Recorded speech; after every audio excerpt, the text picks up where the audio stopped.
오늘은 연면 시비와 관주 시비에 대해서 공부합시다. 시비라고 하는 거는요, 말 그대로 비료를 준다라는 얘기예요. 근데 비료를 주는 거 말고도 이제 우리가 키우다 보면 비료뿐만이 아니라 해충 관리도 해줘야 되고 살균 관리도 해줘야 되고 막 이런저런 것들이거든요. 근데 이런 것들 모두를 시비, 그러니까 말하자면 비료를 준다, 어떤 영양분을 준다라는 개념 안에서 주는 방법에 대한 얘기를 오늘 하려고 하는 건데요. 그 방법이 두 가지 종류가 있어요. 하나는 관주시비라고 해서 이제 위로 물을 타서 흙에다 바로 주는 방식이고요. 그리고 또 하나는 연면시비라고 해서 옆에서 주는 거 아니고요, 잎에다 준다고 해서 연면시비라고 얘기를 해요. 그런데 이제 이게 우리가 이렇게 많은 영양제들이 있어요. 뭐 제라늄 키우는데 지금 모르긴 해도 장을 하나 다 차지할 정도로 이것저것 많죠. 제가 이렇게 권해드리고 제가 만들어서 직접 팔고 하는 것들도 있고 그 밖에 여러 가지들도 있고 해서 막 이거 뭐 제라늄 하나 키우는데 살림이 하나야 라고 생각이 들 정도로 얘는 자본주의 식물입니다. 돈을 들이는 것만큼 예뻐지기 때문에. 그런데 그 중에 하나, 우리가 영양제 먹듯이 얘들도 영양제를 먹어요. 그리고 상황에 따라서 이런저러한 것들은 공급을 해주는데, 일단 보면은 얘는 대유아인산이라고 하는 아이예요. 제가 전혀 소개해드리지 않았어요. 저도 그닥 그렇게 사용을 하지는 않는데, 이제 요거 같은 경우도 보면은 여기에가 관주 방법 해가지고 300평당 두세 병을 희석해서 관주하여 주십시오라고 얘기를 하거든요. 그리고 나서 그 위에는 스프레이로 뿌려라 이렇게 얘기가 나오는데, 먼저 나온 관주십이라고 하는 거는 우리가 제일 많이 하고 있는 방법이에요. 제라튼튼 있죠. 소털 제라튼튼을 앞쪽 영상에서 제가 여러 번 소개를 해드렸는데, 하루 정도 두면 이렇게 갈색 물이 생기는데, 그걸 이렇게 한번 뒤집어서, 어우 까만 물 많이 나온다. 얘가 코팅 정도에 따라서 이렇게 색깔이 좀 다르더라고요. 이렇게 이렇게 담아서 이거를 물에다가 이렇게 보면은 바로 흙에다 주시는 거를, 이것을 관주십이라고 합니다.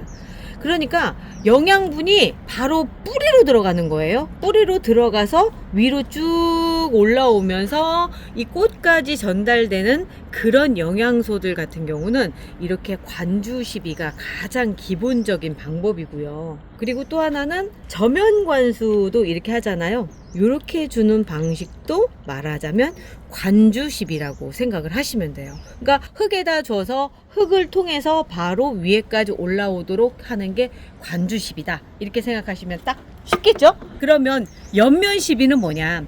연면시비는 말 그대로 잎에다 주는 건데, 잎에다 줄 때는 지금 이렇게 된 상태, 입자가 굵은 상태가 이런 분무기 안으로 들어가면 분무하는 구멍이 막혀요. 그래서 이런 경우는 건더기가 없는 경우인데, 그러면 연면시비를 하는 게 건더기가 없는 상태라서 해주냐? 아니에요. 그게 아니라 꼭 잎으로 가야 되는 경우들이 있어서 그런 건데, 이 뿌리를 통해서 이렇게 올라가는 것보다 어차피 영양분을 만들어내는 공장은 잎이라는 거예요. 그래서 잎에다 바로 주는 거예요. 아니, 식물이 뿌리로만 영양분이나 물을 먹지 않아요? 라고 생각하시는 분들 분명 계실 거예요. 저도 마찬가지였으니까. 그런데 그런 게 아니라 식물 같은 경우는 이 잎으로 먹는 경우들도 많아요. 그래서 습기가 많을 때는 물을 주지 마세요 라고 말씀드리는 게, 이 잎으로 충분히 수분 공급이 되기 때문에 그렇거든요. 이 잎 뒤에 이 기공이라고 하는 곳이 있어요. 우리 눈엔 보이지 않지만 아주 미세해서 숨을 쉬는 그런 기공들이 있는데, 그걸 통해서 영양분이나 수분이나 이런 것들을 흡수를 하거든요. 산소도 마찬가지. 그러니까 얘는 이산화탄소를 먹고 산소를 내뱉잖아요. 요걸 광합성 작용이라고 얘기하는데, 요런 과정들을 전부 다 하면서 안으로 영양분이 들어가요. 그래서 줄기라든가 잎이든가 꽃도 마찬가지로 그런 숨구멍, 우리로 치자면 숨구멍인데 그게 다 있어서 다 흡수를 하거든요. 그래서 바로 흡수해서 바로 쓸 수 있게끔 해주게 바로 뿌려주는 거라고 생각하시면 돼요. 그러면 여기서 빨아들여서 쓸 수 있게끔 되는데, 그게 바로 연면시비거든요. 그래서 연면시비를 하실 때는 그 맑은 그 상태의 것을 스프레이에 넣어서 뿌려주시는데, 자, 이런 방식이에요. 이게 바로 연면시비 방식입니다. 그러면 이렇게 뿌려주는 거하고 이렇게 뿌려주는 거하고 종류가 좀 다르겠죠. 그래서 오늘 제가 이 많은 것들을 데리고 나왔는데, 먼저 보여드린 소털 같은 경우는 바로 물에다 주는 관주시비 방식을 써요. 본래 소털은 어떻게 쓰느냐면 분갈이 할 때 흙에다 넣어서 쓰는 건데, 우리가 꽃이 피고 지속적으로 물에다 줘서 그 영양분을 공급하려고 하다 보니까 물에 이렇게 녹여서 쓰는 거거든요. 그리고 또 하나는 이런 경우들도 굳이 관주시비를 해요. 어떤 경우냐면 토양 키퍼. 얘는 뒤에 딱 보면요, 뭐라고 써 있느냐면 살살 흔들어서 100배로 희석하여 관주 처리, 병해충 증상에 따라 사용 횟수를 조절하여 사용. 이게 무슨 얘기냐면 전형적인 관주 시비를 해주라는 얘기예요. 흙 속으로 들어가서, 토양 키퍼잖아요. 토양을 지켜주는 거잖아요. 그러니까 흙 안으로 들어가서 해줘야 되기 때문에 위로 뿌려주는 게 아니고 바로 밑으로 해서 물 주듯이 줘야 되는 그런 방식을 쓰는 게 이런 토양 키퍼, 이런 방식이고요. 또 하나는 얘가 있어요. 칼북스라고 하는 애인데, 칼슘을 공급해 줘야 된다. 한참 성장기에 있는 아이들, 요런 애들 있죠. 이제 막 자라는 애들, 요런 애들 같은 경우는 세포벽이 두꺼워야지만 세균의 침투를 막아주고, 날씨가 덥거나 춥거나 요럴 때 자기 몸을 지킬 수가 있기 때문에, 그럴 때 그러니까 이런 세포벽을 형성하는 주요 성분 중에 하나가 이 칼슘 성분이거든요. 근데 이 칼슘 성분이 뭐가 문제냐면 거의 이동을 하지 않아요. 그래서 이 칼슘 성분만은 앞에 말씀드린 관주시비하고 그 다음에 연면시비를 두 개를 해주는데, 이유는 뿌리로 들어가서 뿌리를 튼튼하게 세포벽을 만들어주고요. 세포는 어디든 다 있는 거잖아요. 예. 그래서 위로 연면시비를 해주면서 이 잎이 두껍게, 그러니까 이 잎이 튼튼하게 만들어주는 게 이 칼슘 성분이거든요. 여기로 준 게 뿌리로 가지 못하고요, 뿌리로 간 게 여기로 가지 못해요. 그렇기 때문에 양쪽 다 공급하는 방식으로 관주시비도 해주고 연면시비도 해줘야 되는 게 요런 칼슘 제제거든요. 요거 굉장히 중요해서 제가 앞에다 먼저 말씀드릴게요. 왜냐면 뒤쪽에 얘기하면 아유 나 귀찮아 이제 그만 들을 거야 막 이럴 것 같아서 앞쪽에 먼저 말씀을 드릴게요. 그런 게 칼슘이 요런 성분이라고 한다면, 이제 제라인 같은 경우는 저희가 가장 기본적인 베이스다라고 얘기해서 다른 거 같이 섞어 쓰셔도 아무런 문제가 없고, 이제 사람으로 말하면 비타민이다라고 말씀드리는데, 이제 얘 같은 경우는 물에 타서 바로 해주시는 거를 1차적으로 권해드리고, 만약에 필요하다면 그냥 연면시비 하셔도 돼요 라고 얘기하는 성분들이에요. 이런 거 같은 경우는 자유롭게 쓰시는데, 이제 저는 물에다 타서 관주시비해서 항상 물 줄 때마다 타서 쓰거든요. 그렇게 쓰는 경우가 있고, 또 이런 경우들도 있어요. 바이러스에 걸리는 거, 이제 바이러스에 걸리는 증상들은 정말 다양하거든요. 점이 점점점점점 찍혀져 있는 것도 있고, 어떤 거는 무늬로 나타나는 것도 있고, 어떤 거는 입이 말리는 것도 있고, 막 여러 가지 종류의 그런 현상들이 나타나는데, 이런 현상들을 잡아주는 게 이제 이런 바이러스 제제예요. 이제 이 회사에서는, 대유에서는 굿바이러스라고 나와 있는데, 이제 이런 경우는 물로도 주고 위로도 뿌려줘요. 근데 저 같은 경우는 위로 뿌려주는 경우들이 더 많아요. 이유는 뭐냐면 바이러스 증상들이 위에서 많이 나타나기 때문에 그런 거거든요. 그래서 직접적으로 효과를 바로 보기 위해서 이제 바로 위에다 뿌려주는 방식을 하는데, 만약에 바이러스가, 우리 그런 거 있잖아요. 대화가 너무 많이 생기는 거. 대화가 뭔지 아시죠? 이 밑에 암덩어리. 얼마 전 영상에 나와 있는데, 그거 모르시는 분들은 제가 영상 맨 끄트머리 갖다 놓을게요. 그거 한번 참고해서 보세요. 그런 경우는 물에 타서 또다시 관주시비를 해주는 거예요. 무슨 얘기냐면, 결론적으로 얘기하면 증상이 나타나는 곳에 바로 해주시는 게 방법이라는 얘기가 되겠죠. 그렇게 되는 거고, 이제 이런 경우 있어요. 이제 충사탄. 얘는 뭐냐면 얘랑 똑같아요. 푸파아웃. 둘 다 벌레 잡는 거거든요. 자, 벌레를 어디서 잡아야 될까요? 날아다니는 벌레입니다. 두 가지 경우가 있을 거예요. 날아다니는 거는 뿌려서 잡아야 될 거 아니에요. 그런데 또 하나는 뭐냐면, 그 날아다니는 놈들의 새끼가 흙에 있는 경우들이 있어요. 요런 경우에, 그런 경우는 물에다 타서 바로 관주시비를 해주시는 방식으로 해주시는 거죠. 그렇지만 날아다닐 경우는, 이렇게 날아다니는 놈들이 많다 했을 때는 바로 위로 뿌려서. 그러니까 어떤 경우냐면, 온실가루가 같은 경우는 정말 날아다니는 놈들 못지않게 잎 뒤에 붙어서 알을 까놔요. 근데 제가 이런 생각을 했어요. 알을 까놨으니까 이 알에서 여기서 나오는 그 액을 먹고 살겠다. 그러니까 밑으로 주면 와서 이렇게 죽겠지라고 했더니 안 그렇더라고요. 근데 온실가루이 같은 경우는 푸파아웃을 그냥 바로 그냥 옆에서 옆면 시비로 해서 다 죽여주는 방식을 해줘야 된다라는 거죠. 아침부터 죽여준다는 얘기까지 하네. 자, 충사탄도 마찬가지예요. 그러니까 증상에 따라서 옆에서 뿌리든지 밑으로 해주든지 하는 거는 이 살충제도 똑같이 적용이 된다 이렇게 생각하시면 돼요. 그런데요, 꼭 위에다 뿌려주셔야 되는 경우가 있어요. 옆면 시비만 해주시기를 권장을 드리는 경우가 있는데 어떤 경우냐면 이것도 들어보면 그럴 수밖에 없겠다 라는 생각이 드실 거예요.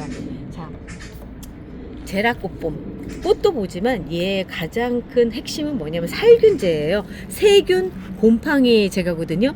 요런 경우에 세균이 대부분 어디에 있느냐면 요런 데서 나타나요. 줄기 부분에 이렇게 나타나거든요. 그래서 요런 경우에는 옆면 시비를 통해서 흠뻑 어느 정도 주느냐면 이 옆에 세균들이 있을 만한 그런 요런 겨드랑이 요런 사이들 있죠. 잎줄기 사이 요런 데를 아주 섬세하게 해주셔야 돼요. 그래서 사이사이에 있는 모든 세균들이 죽을 수 있게끔 직접적으로 뿌려주는 거예요. 이런 경우가 바로 옆면 시비가 꼭 필요한 경우라고 할 수가 있는 거죠. 정말로 꼼꼼히 다 뿌려주세요. 다 뿌려주세요. 그리고 흙 있는데도 한 번 정도 더 뿌려주시고 이런 얘기 하실 거예요. 살균제면 그럼 밑에 있는 균도 다 죽여버리는 게 좋지 않아요? 이게 위험한 게 왜 그러냐면 유익균도 다 죽어버리는 상황이 되거든요. 성장하는데 꼭 필요한 뿌리에 있어야 되는 그런 균까지 다 죽여버릴 수 있기 때문에 가급적 살균제를 흙에다가 관주 시비를 하지는 않아요. 있는 균까지. 그래서 위쪽에만 살짝 그 유익균은 살고 그냥 살균 위에 있는 위쪽을 갖다 문제가 생기지 않게끔 위에만 살짝 뿌려주고 위쪽으로 이렇게 뿌려줍니다. 거의 모든 살균제들이 이렇게 쓰신다고 생각을 하시고요. 보통 우리가 분갈이 할 때 이렇게 섞어서 쓰는 거 있죠. 그런 거는 이렇게 위에 있는 균을 죽이는 게 아니라 싹 다 죽이는 게 아니라 유익균을 오히려 들여보내서 그 균들이 죽이는 방식을 하고 있기 때문에 흙에다 섞어서 쓰는 거예요. 대부분 액상으로 나오는 것 같은 경우는 그냥 모든 균들을 다 죽여버리는 거기 때문에 그렇게 쓰시면은 밑에 흙 속에 있는 좋은 균도 다 죽을 수 있다는 거 그거 염두에 두셔야 됩니다. 자, 그리고 또 이제 꼭 이런 방식으로 써야 되는 애, 그러니까 이렇게 꼼꼼하게 뿌리지는 않아도 위에다 뿌려줘야 되는 애들이 둘이 있는데 하나는 꽃볼 팡팡이고요, 하나는 햇볕 짱짱이에요. 왜 그러냐면 꽃볼이 나오려면 어디서 나와요? 뿌리에서 나오지 않죠. 꽃볼은 어디서 나오냐면 새순이 돋아서 그 새순 사이에서 이렇게 꽃눈이 형성이 되거든요.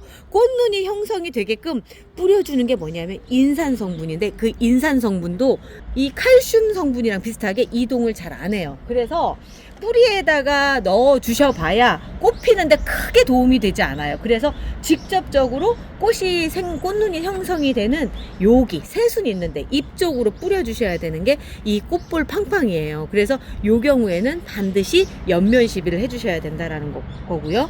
그리고 또 그런 애가 하나가 햇볕 짱짱이에요. 왜냐하면 빛이 부족할 때, 자, 빛을 어디로 먹나요? 뿌리로 먹던가요? 아니죠. 빛은 잎으로 먹죠. 그렇기 때문에 잎에다가 뿌려주시는 거예요. 희석 배수, 얘는 이제 그 1000배로 희석을 하는 거고요. 얘는 이제 500배로 희석을 해서 그 상태에서 위로 뿌려주시는 거예요. 그게 바로 옆면십입니다. 요즘 질문도 요 질문 많이 나와요. 소털 계속 줘야 되나요? 날씨가 더워지는데 이런 얘기가 나온 이유 중에 하나가 뭐냐면 여름철에는 영양제를 안 주는 걸로 제라늄 키우시는 분들이 많이들 얘기하시거든요. 그런데 그런 이유는 외부에서 키울 때 우리가 에어컨을 안 켜고 그냥 막 키울 때는 여름철에는 꽃 볼 생각 안 하거든요. 그냥 죽지만 않으면 되니까 그냥 죽지 않도록 유지만 했지만 요즘은 다들 에어컨 키는 상태에서 꽃도 보면서 이렇게 지내시거든요.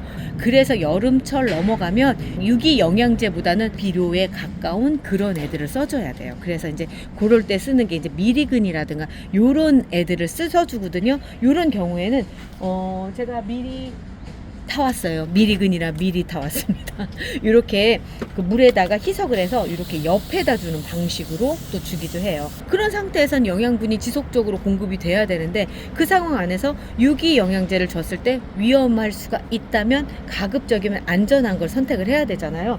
그래서 저는 여름에 쓰는 건 이제 미리근 이런 것들을 권해드리는데 얘는 물에다 타서 바로 연면 시비를 해주는 거예요. 그러다 보니까 크게 문제가 되지 않고 오히려 아까 제가 말씀드렸죠. 직접 뿌리면 영양분 흡수가 빨리 된다고. 그래서 영양분 흡수가 빨리 되면서 잘 자랄 수 있게끔 도와주거든요. 그래서 이제 슬슬 날씨가 더워지면 영양제도 좀 바꿔줘야 되는 준비도 해주셔야 될 필요가 있는 거죠. 그래서 뭐 때에 따라서 아주 적절하게 잘 쓰시는 분들이 제라늄을 잘 키우세요. 그냥 물만 줘서 키우는 건 절대 아니거든요. 자, 오늘 제가 여러 가지를 갖다 놓고 이런저런 설명을 해드렸는데 조금 어려웠나요? 어렵지 않게끔 제가 정리를 해드릴게요. 자, 잎에 필요할 것 같고 잎에다 바로 줘도 될 것 같은 건더기 없는 영양제는 잎으로 주시는 게 좋아요. 그거를 연면십이라고 얘기하고요. 그렇지 않고 뿌리로 가서 어떤 영향을 끼쳐야 될 것 같은 그런 경우는 관주 시비를 해주시는 겁니다. 관주 시비는 저면관수로도 가능해요. 자, 오늘 핵심 정리까지 해드렸어요. 자, 청님 어때요? 어려우셨나요? 네, 좀 어렵긴 한데 그냥 막 그 적재적소에 주는 게 중요하다는 말씀인 것 같아요. 맞아요. 필요한 곳에 주는 겁니다. 자, 오늘 여기까지 하고요. 저희는 내일 또 찾아올게요. 우리 내일 또 봐요. 네, 안녕히 계세요.